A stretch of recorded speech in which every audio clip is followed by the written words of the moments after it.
Hi, welcome to another episode of the Visual Storytelling Today podcast. The show is designed for you, the marketer or entrepreneur, who may be looking for more effective ways to connect better with audiences through the exciting world of visual storytelling. We will introduce you to inspiring experts from diverse industries that bring fresh perspectives on how to capture attention, build trust, emotional empathy, and last but not least, drive business results. Enjoy the show. Before we dive into today's episode, let's spark your curiosity with more visual storytelling magic. Join thousands who have already subscribed to our 6-year visual storytelling newsletter. Discover exclusive insights and actionable tips to transform your stories today at newsletter.visualstorytell.com. Continuing the series I started last time where I talked to Miami's movers and shakers, I'm super delighted to talk today with Charlie Esnall. He's the managing director at Manatech here in Miami. And I'm curious to get his perspectives about his visual storytelling approach to drive innovation between the US and Latin America. So with that, welcome to the show, Charlie. Thank you. Thank you, Shlomi, very much for having me. I'm excited to finally be here, able to talk to you. Awesome. Yeah. So before we get started, I'm kind of curious to learn a little bit about your journey, how you got started and what kind of drove you to start focusing on the entrepreneurship. Interesting. It was a little bit accidental, I think, how I got into entrepreneurship. I come from a background more in the corporate world, in the travel insurance space for 7 years. In different parts of the world. I started in Argentina, where I'm originally from, but then I worked in Indonesia, then I worked in Mexico, and then I came here to the US to start their operations. And I was kind of getting disenchanted, I would say, with the corporate world. So I moved out of there, and the former founder of this company that I was working with called me and said, look, I have this project, this idea to make a luggage locator, like a GPS for luggage. Yep. This was back in 2014. So there was no air tags or anything like that. Yeah. and the issue of lost luggage was something that we knew very well from the travel insurance world. So that's how I dove into tech and startup and entrepreneurship. It was like starting a company with a new solution that didn't exist and a new market that didn't exist. And I fell in love with it right away. Like like establishing a vision and then figuring out the best way to solve the problems that you want to solve and how to get to the next stage in your company. I learned a lot of self-learning in the process, but I also participated. Yeah, but also that's where I learned about accelerators and mentors, and you're one of them, Shlomi, for our entrepreneurs. So, yep. And I saw the value of the community that it's surrounding an entrepreneur. If you want, it takes a village to build a startup. So, right. Kind of that was sort of my first step, was running my own startup. I was the CEO and co-founder of this company. And we were selected to participate in an accelerator program here in Miami and another one in San Francisco. And for me, that was like mind blowing, sort of the progress that we could make through these programs, really changing mindsets, changing ways of working, learning tools. And that was kind of what also spurred this flame of, hey, I at one point, I want to be on that side. I want to be running accelerator. Entrepreneurship Center. Yeah. Yep. Yeah, exactly. So, and then you kind of started the base Miami, and that's where I met you originally, right? Yeah. So, and that also came because I wanted to stay in touch with entrepreneurs, and I wanted to support them. And what I had learned running my startup here in Miami with my team in Argentina mainly. So it was like that transition of cultures and also a new ecosystem and network building here in Miami. And I said, how can I give this learning to other entrepreneurs that are going through this transition of coming to the US, trying to make it in the US market or raising money in the US market. And so that's how Base Miami was born back in 2019 with that concept of accelerating those learning curves, providing access to these networks and knowledge. And yeah, that's where we. And the focus was also entrepreneurs from Latin America, right? Yes. Mainly Latin America. Well, when we started with Base Miami, it was Latin America focused exclusively. We worked a lot with Chile, and the Chilean government trusted us in the beginning to do some programs with them, which for us was a big validation stamp because it gave us also the opportunity of generating some larger programs for 10 to 12 entrepreneurs. Before that, we were working more one-on-one, more on a consulting basis. And then working with governments allowed us to start this group programs and that, but yeah, it was focused on, so Chile, Colombia, some Argentina, Brazil.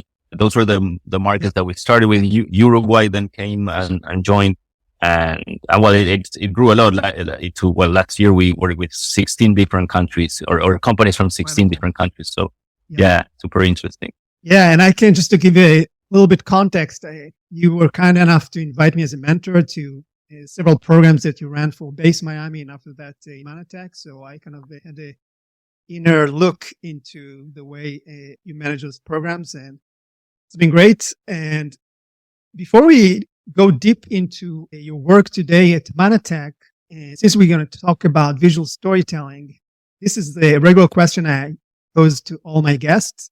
How do you define visual storytelling from your perspective?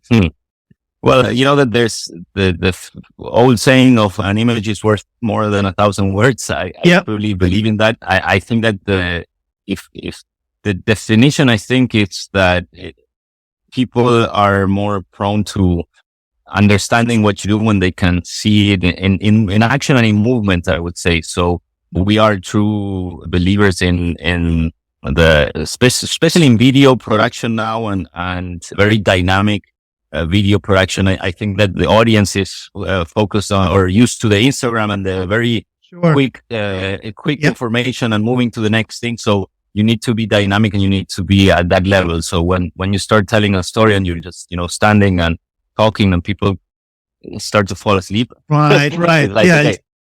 And so anything that you have that can show and put the visual part on the front, I think it's something that is very important today. Absolutely. No, that's exactly that. People has very short attention span these days, and as you said, you got to be very compelling with your visual.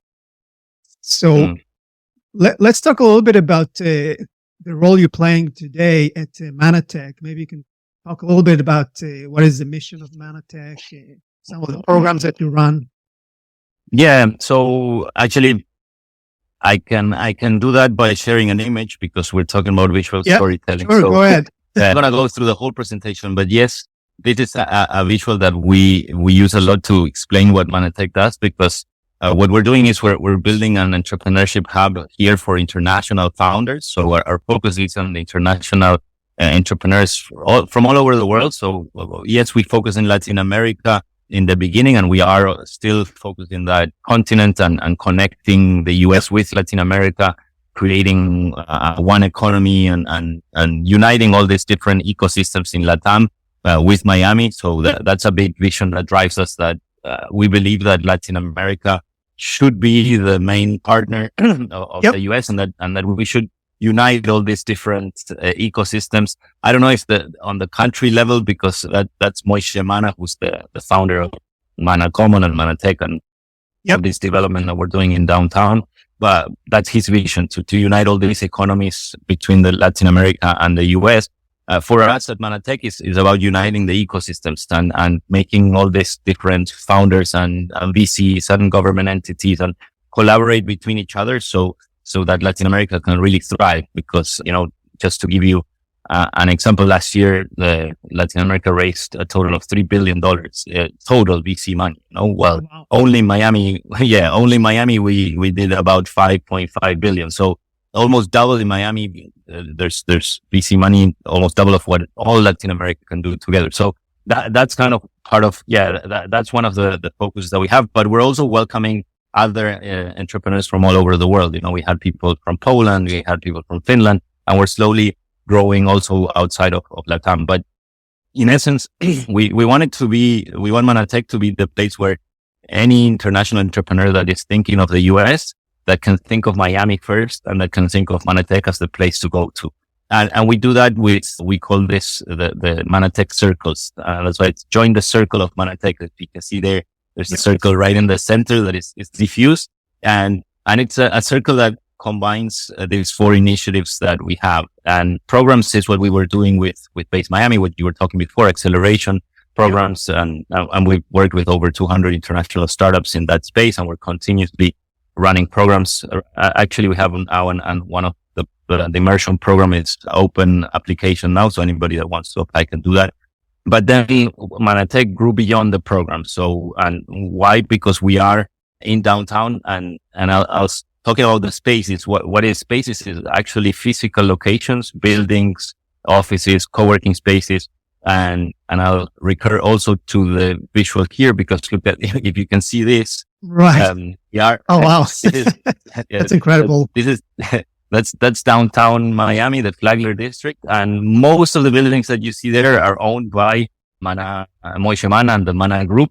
So our circles our spaces initiative that I was sharing here, it's about that. It's about, okay, how can we adapt and make these different buildings open for innovation, for startups, for different ecosystem players.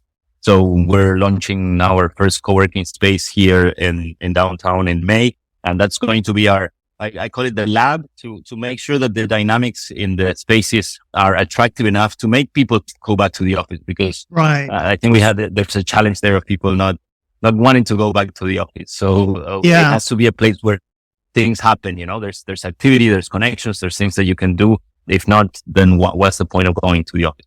And the other two, and I'll close with this, but we have other 2 initiatives. One is venture, so investing in these startups. As we get to know them and work with them, we're going to be able to invest in them. And then events, we have last year we had 70 events in our spaces here in downtown Miami alone.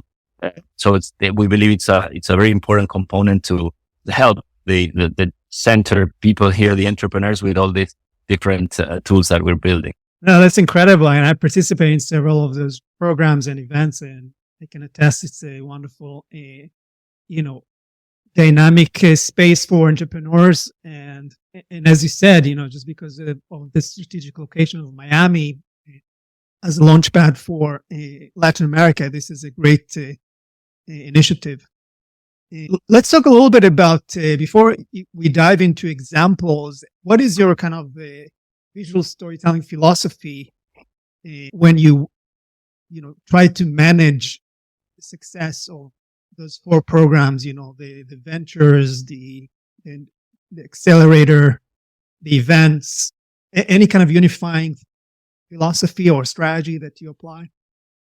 Well, I mean, in terms of visuals, we believe that brand identity and people recognizing your brand and icons around the brand are super important. So we try to keep that always in what we know it, from banners to different corporate, and I'll show you here again. It's really I'm moving around, but this big icon that you see there on the floor. Oh yeah. It's that's part of our brand identity. So we put it physically there in the events.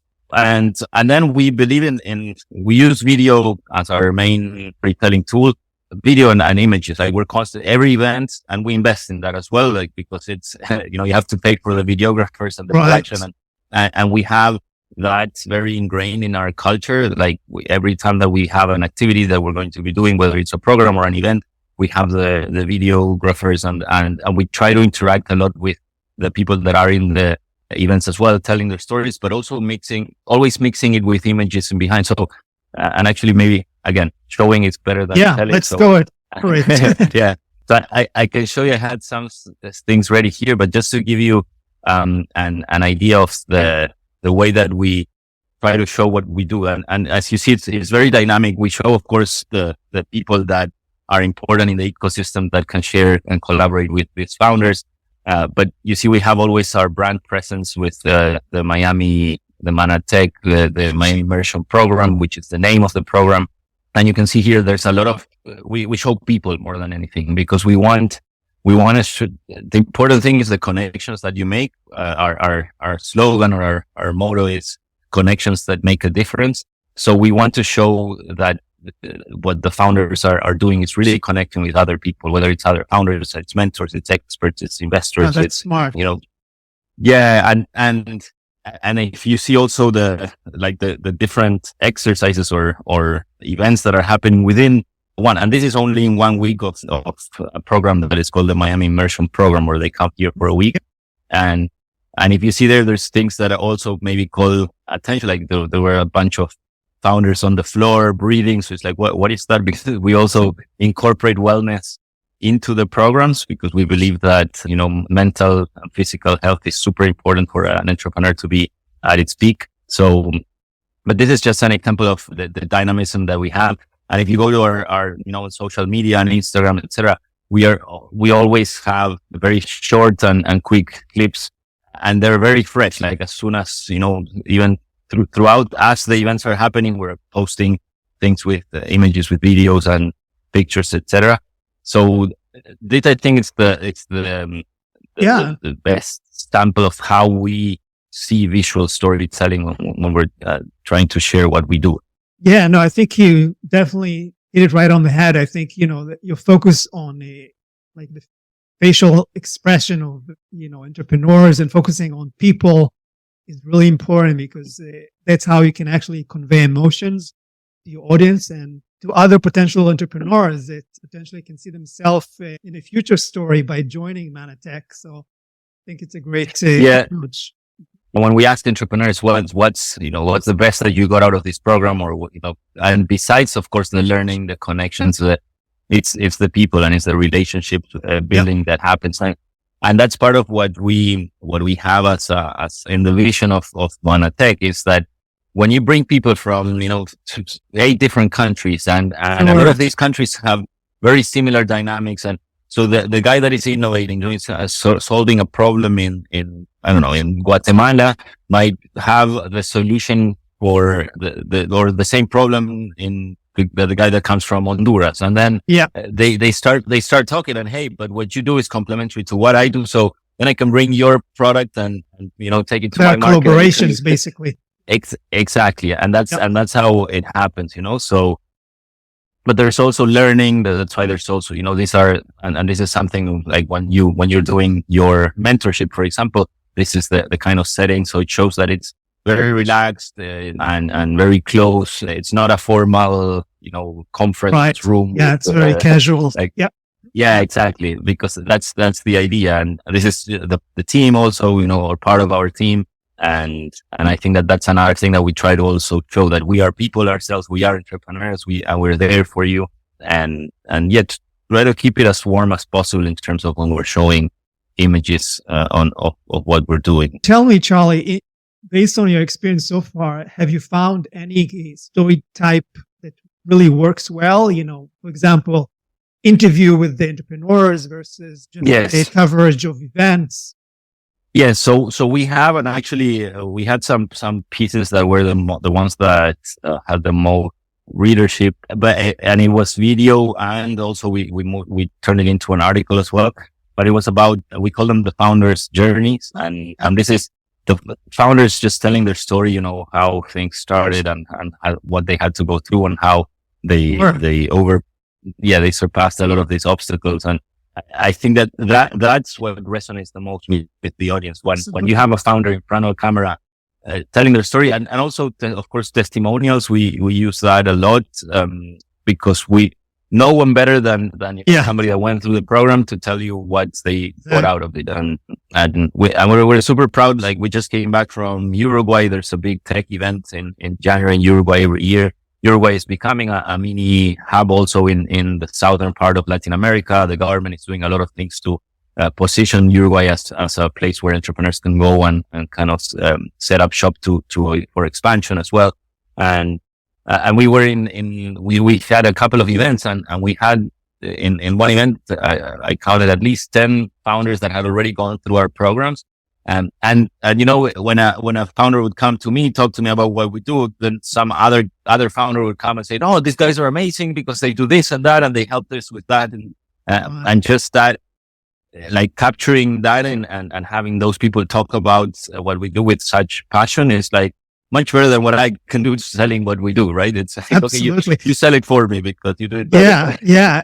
And speaking about that, I'm kind of curious, obviously you generate a lot of stories from the programs, the accelerator programs that you run, but do you also have any kind of stories generated from your alumni, people that actually graduated from your programs, and you still keeping them in touch and kind of spreading the word out for you? Yeah.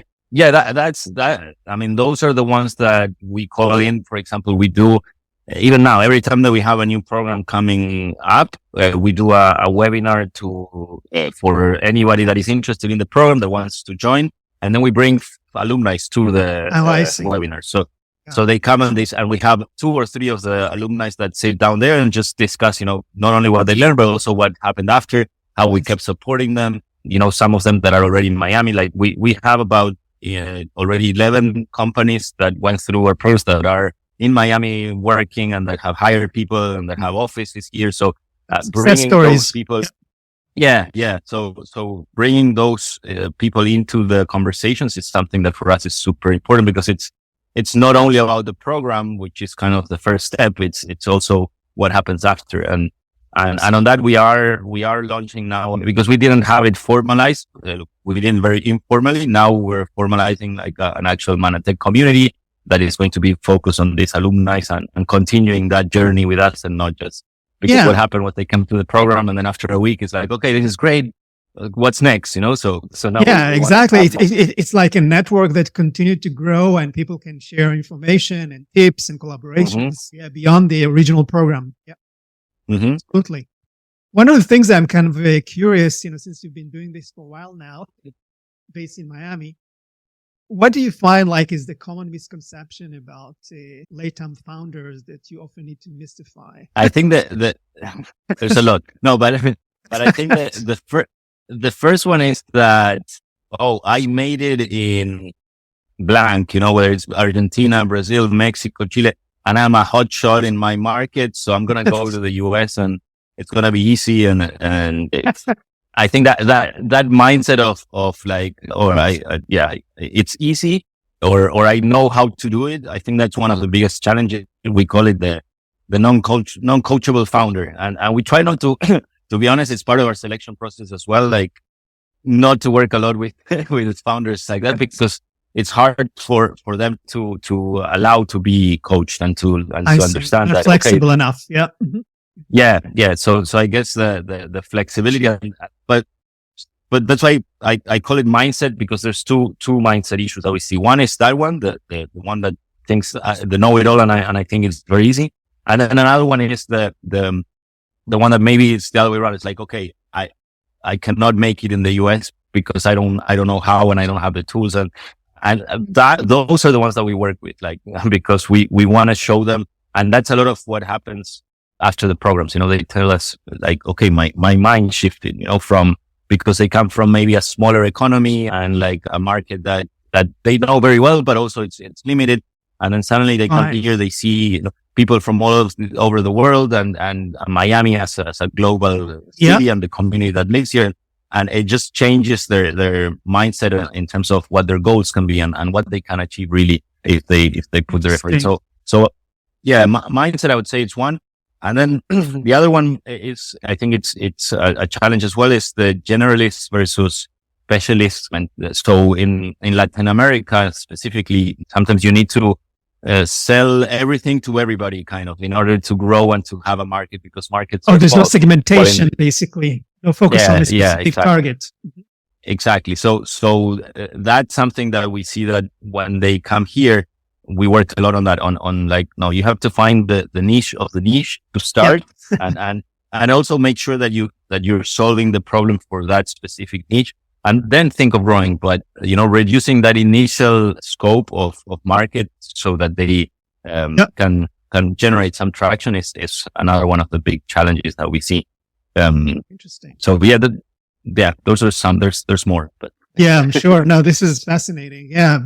But I can definitely see that, that those that are, confident versus those that are too scared, but you make them realize there's definitely a roadmap for you to make it happen. So this is awesome.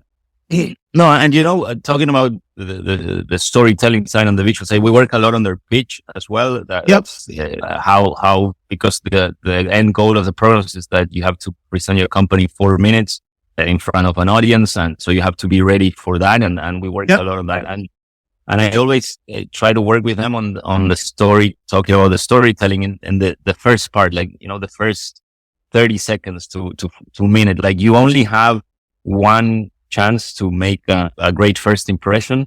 And that emotional connection with the audience needs to happen right away. So I sometimes their own story is what we try to bring to the table, like tell me very quickly who you are and why you're doing this. That's kind of something that, and those I think are the most successful founders, the ones that are able to just convey their personality, the backstory, what they do, not the what initially. Yes. Yeah.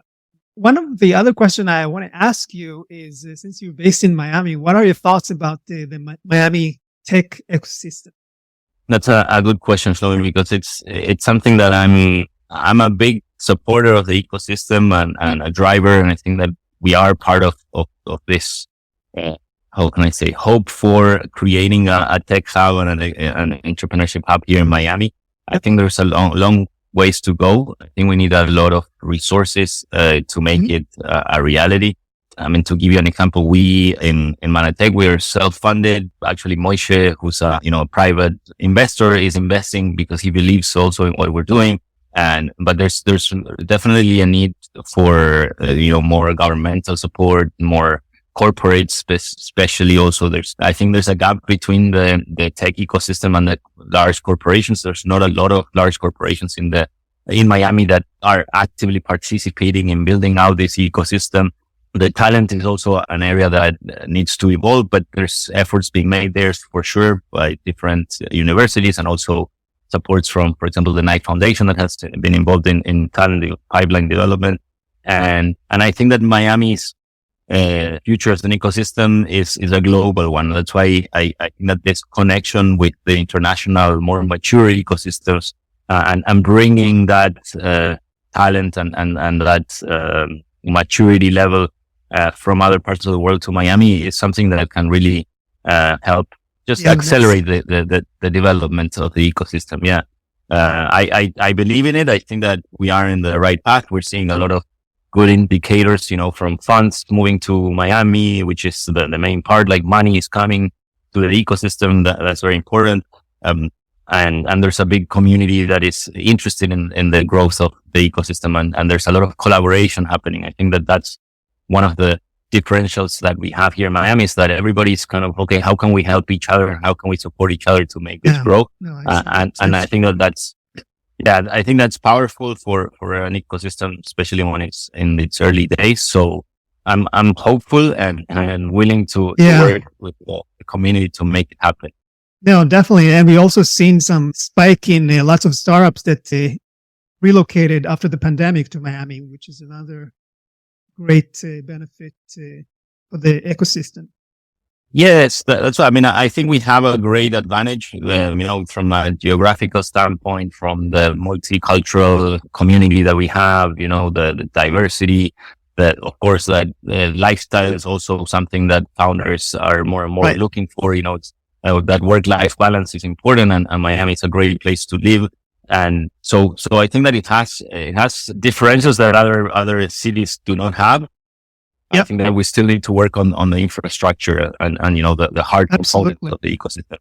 Because the soft ones, I think we're strong, but the hard ones, I think, is the ones that we need to work on. Got it. Just to close, I'm kind of curious, as the managing director of Manatech, what would you say your top 3 tips for other entrepreneurship hub leaders that are looking to drive innovation using visual storytelling? Well, first, I think it's get comfortable with camera and being in front of audiences and talking and just like being transparent on letting your personality, flow through and be real. I think authenticity is key today in our world, because more and more, your work life and your private life, it's very mingled and it's the same. So I think that like FaceTime and transparency is one of the things that I would recommend leaders to be comfortable with and to put themselves out there. Then the branding for me is key also, like being very clear on what your brand is about and what's the difference that you want to bring to this world, sort of, and having your audience and the community that supports your company understand that and get that, that story right, because it's hard for the entrepreneurship centers, hubs, or there's so many different things that means. So it's like, okay, so what are you, and I think that we even in the beginning, until we had a clear brand strategy. So, working on your brand, on the why of your company, on having a very clear, more than anything, it's a brand strategy, Yeah. And that you respect that with everything that you do. It's important. So talking about visual is the messaging and the imagery that you put out. It has to be very cohesive and consistent so that people can recognize what you are and what's your difference. Yeah.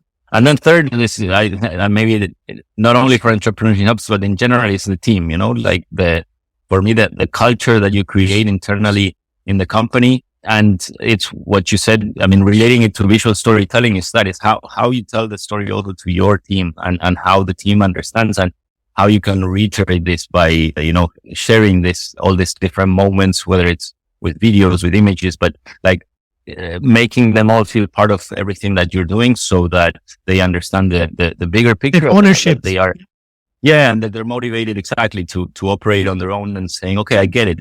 You don't need to be telling me all the time what to do because I know what our vision is. So I know what is aligned with our brand, what is aligned with our culture. And so the team culture, I think it's super important. I can say it better than you. It's authenticity, as you said, the brand identity. And then the teamwork or team empowerment, I should say, to empower them to tell your brand story.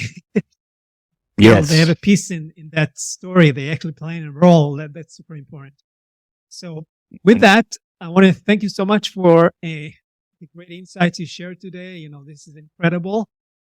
And I'm curious if anyone has any question for you, how they can reach out to you. Yes, thanks, Shlomi. Well, thank you for having me, and it's good to be able to share what we do with everybody and how we do some of the things. It's also interesting to share. And in terms of connections, I'm very active on LinkedIn. So if you look for Charlie Esnal or Manatech, there we're also very active on Instagram. So follow Manatech Miami. Those are the and I don't know if you wanted me to show it, so that because as we are finishing the visual storytelling, then maybe I should definitely show this, but I'm not a host anymore, so I can. But it's Manatech Miami is the name. So follow us there, and wonderful. Our tagline is connections that makes a difference. So connect with us, and we can make some differences together. Brilliant. Awesome. Thank you so much, Charlie. And for all of you watching or tuning in, I'll see you in the next episode of the Visual Storytelling Today podcast. Thank you. Visual Storytelling Today is recorded in Miami, Florida. The show is published exclusively by Visual Storytelling Institute. Learn more at visualstorytell.com. You can subscribe to this podcast on the iTunes Store. Until next time, don't let your big story wait to be told.